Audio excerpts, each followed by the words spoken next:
জীবনে এমন একটা সময় আসে যখন মনে হয় পৃথিবীর সব রাস্তা বুঝি আমার জন্যে বন্ধ হয়ে গেছে।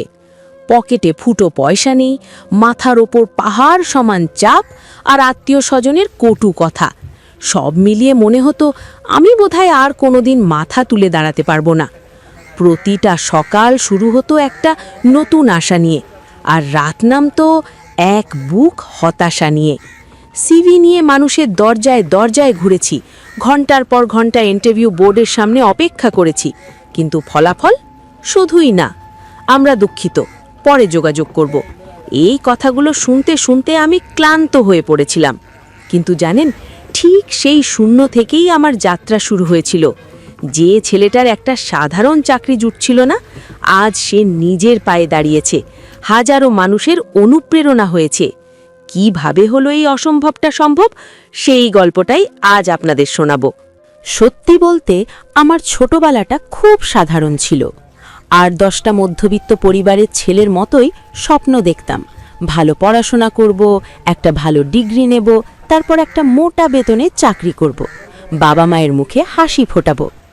এই স্বপ্নটা এতটাই তীব্র ছিল যে বিশ্ববিদ্যালয়ের দিনগুলোতে আমি অন্য কোনো দিকে তাকাইনি, শুধুই পড়েছি।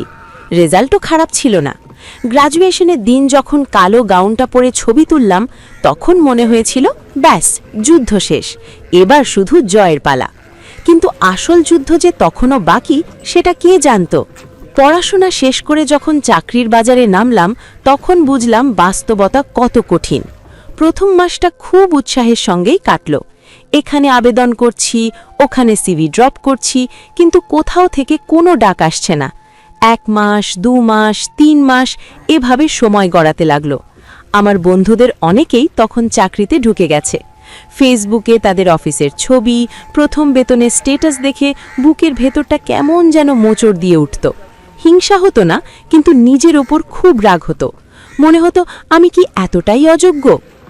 বাড়িতেও পরিস্থিতি আস্তে আস্তে বদলাতে শুরু করলো। বাবা সরাসরি কিছু বলতেন না, কিন্তু তার দীর্ঘশ্বাসগুলো আমি শুনতে পেতাম। মা মাঝে মাঝে বলতেন, আর কতদিন এভাবে বসে থাকবি, কিছু একটা তো কর। আত্মীয় স্বজন বা পাড়া প্রতিবেশীর কথা তো বাদই দিলাম। কেউ দেখা হলেই জিজ্ঞেস করত, কিরে, কিছু হলো? এই প্রশ্নটা আমার কাছে তীরের মতো লাগত। মনে হতো মাটির নিচে ঢুকে যাই। হতাশা আমাকে গ্রাস করতে শুরু করলো। আমি ঘর থেকে বেরোহা কমিয়ে দিলাম। মানুষের সাথে মিশতে লজ্জা লাগত। রাতের পর রাত আমি ঘুমাতে পারতাম না। ছাদের দিকে তাকিয়ে ভাবতাম, আমার জীবনের মানে কি? আমি কি সারা জীবন এভাবেই বাবার ঘাড়ে বোঝা হয়ে থাকব? একটা সময় এমন এলো যখন বাসের ভাড়া বাঁচানোর জন্য আমি মাইলের পর মাইল হেঁটে ইন্টারভিউতে যেতাম। রোদে পুড়ে ঘামে ভিজে অফিসে পৌঁছাতাম। আর সেখান থেকে যখন বলা হতো, আপনার সিভি রেখে যান, আমরা জানাবো, তখন মনে হতো পায়ের নিচ থেকে মাটি সরে যাচ্ছে। একদিন খুব মন খারাপ করে ইউটিউবে ভিডিও দেখছিলাম। হঠাৎ একটা ভিডিও চোখে পড়ল, যেখানে বলা হচ্ছে চাকরি না পেলে হতাশ হওয়ার কিছু নেই। কিন্তু আমার মাথায় তখন একটাই চিন্তা, চাকরি ছাড়া আমার চলবে কিভাবে? সমাজ আমাকে সম্মান দেবে কেন? আমাদের তো ছোটবেলা থেকে এটাই শেখানো হয়েছে যে ভালো চাকরি মানেই সফল জীবন। কিন্তু সেই রাতে আমি নিজেকে একটা প্রশ্ন করলাম, আমি আসলে কি চাই? আমি কি অন্যের দয়ায় বেঁচে থাকতে চাই, নাকি নিজেই ভাগ্য নিজেই গড়তে চাই? আমার মনে হলো, আমি যদি এই শক্তিটা, যেটা আমি চাকরির পেছনে দৌড়ে খরচ করছি, সেটা যদি নিজের কিছু করার পেছনে লাগাই, তাহলে কেমন হয়? কিন্তু বললেই তো আর হলো না। ব্যবসা করার মতো কোনো পুঁজি আমার ছিল না। বাবার কাছে টাকা চাওয়ার মুখও ছিল না। হাতে ছিল জমানো মাত্র 2000 টাকা। ভাবলাম এটা দিয়ে কিছু একটা শুরু করব। কিন্তু কি করব? আমার মনে পড়ল, আমি ছোটবেলায় খুব সুন্দর মাটির জিনিস বানাতে পছন্দ করতাম। আবার লেখালেখির হাতও খারাপ ছিল না। ভাবলাম অনলাইনে ছোটোখাটো কিছু বিক্রি করা যায় কিনা। যেই ভাবা সেই কাজ। আমি ঠিক করলাম আমি হাতে তৈরি বা হোমমেড কিছু পণ্য নিয়ে কাজ শুরু করব। কিন্তু শুরুটা মোটেও মসৃণ ছিল না। প্রথম আমি বুঝতেই পারছিলাম না কোথা থেকে কাঁচামাল কিনব, কিভাবে সেটা মানুষের কাছে পৌঁছাবো। আমি আমার পুরনো সাইকেলটা নিয়ে শহরের অলি গলিতে ঘুরতে শুরু করলাম। কম দামে কোথায় ভালো জিনিস পাওয়া যায় সেটা খুঁজতে লাগলাম।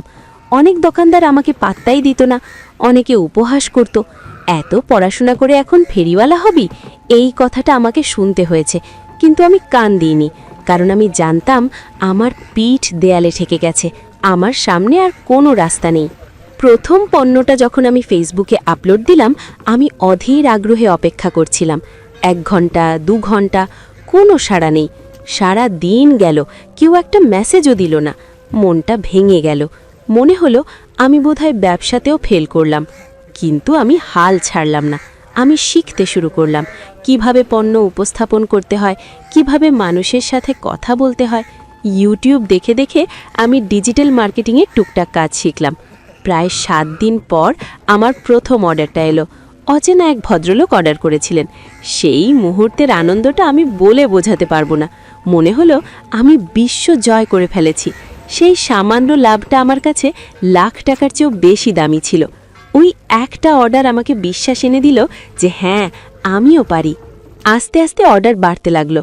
আমি নিজেই প্যাকিং করতাম, নিজেই কুরিয়ারে গিয়ে দিয়ে আসতাম। রোদ, বৃষ্টি, ঝড় কিচ্ছুই মানতাম না। আমার মনে তখন একটাই জেদ, আমাকে পারতেই হবে। দিনে আমি ডেলিভারির কাজ করতাম আর রাতে জেগে জেগে নতুন প্ল্যান বানাতাম। আমার ঘরটা তখন আর শোবার ঘর ছিল না, ওটা হয়ে গিয়েছিল আমার অফিস, আমার গোডাউন। কিন্তু চ্যালেঞ্জ আসা বন্ধ হয়নি।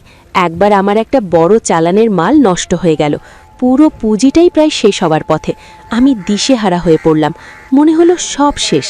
তখন আমার এক বন্ধু আমাকে একটা ভিডিও দেখিয়েছিল, যার টাইটেল ছিল শূন্য থেকে কোটিপতি হওয়ার গল্প। সেই ভিডিওর মানুষটার অবস্থা আমার চেয়েও খারাপ ছিল। তিনি যদি পারেন, আমি কেন পারবো না? আমি আবার নতুন উদ্যমে শুরু করলাম। ধার দেনা করে আবার মাল তুললাম। দিন রাত এক করে খাটতে লাগলাম।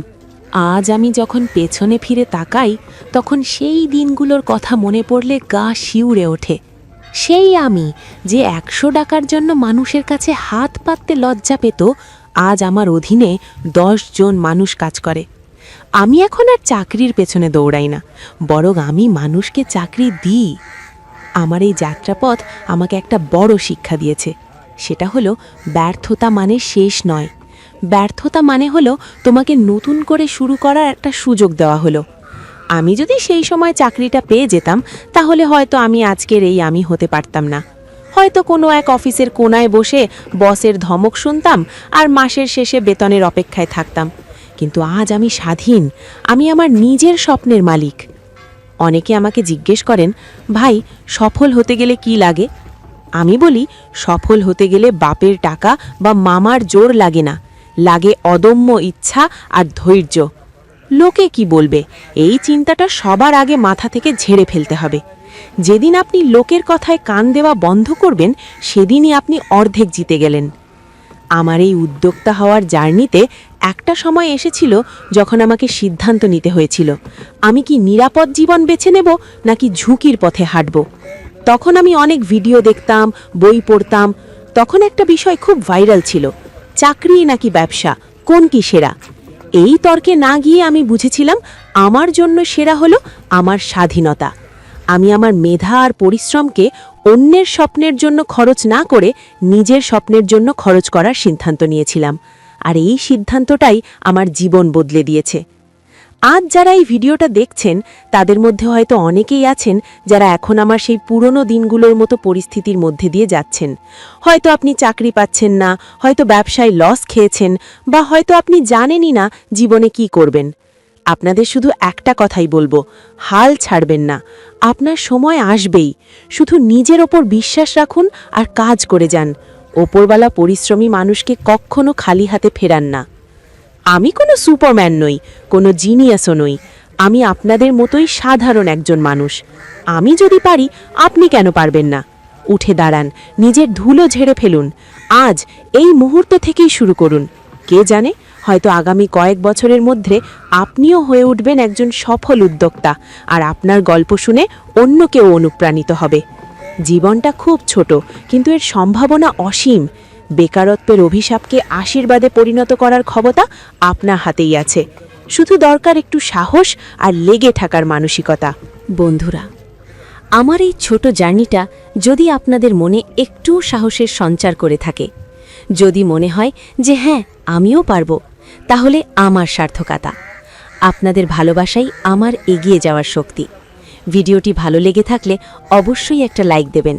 এতে আমি আরও নতুন নতুন গল্প নিয়ে আসার উৎসাহ পাই। আর আপনি যদি আমাদের এই ছোট্ট পরিবারের সদস্য না হয়ে থাকেন, তাহলে এক্ষুনি সাবস্ক্রাইব করে বেল আইকনটি বাজিয়ে দিন। আমি আপনাদের জন্য এরকমই জীবন বদলানো গল্প আর অনুপ্রেরণা নিয়ে আসব আমার গল্পতে। দেখা হবে পরের ভিডিওতে। ততক্ষণ পর্যন্ত নিজের স্বপ্নের উপর বিশ্বাস রাখুন, ভালো থাকুন। ধন্যবাদ।